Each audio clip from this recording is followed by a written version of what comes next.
पहला सवाल, वो कौन सा मुल्क है जहां किसी के मरने पर रोना मना है?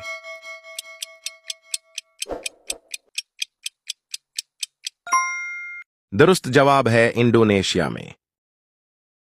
दूसरा सवाल, वो कौन सा मुल्क है जहां कैदी काम करते हैं और पैसे भी लेते हैं?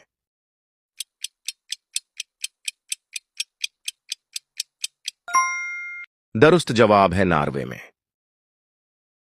तीसरा सवाल, कौन सा मुल्क है जहां मछलियों की बारिश होती है?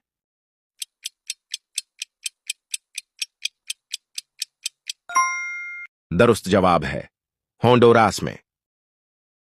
चौथा सवाल, किस मुल्क में मच्छर बिल्कुल नहीं पाए जाते?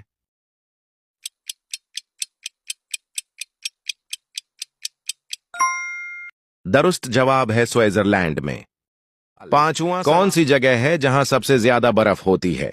इसका जवाब आप लोग कमेंट में दें ताकि हमें आपके नॉलेज का भी पता चल। Share and subscribe.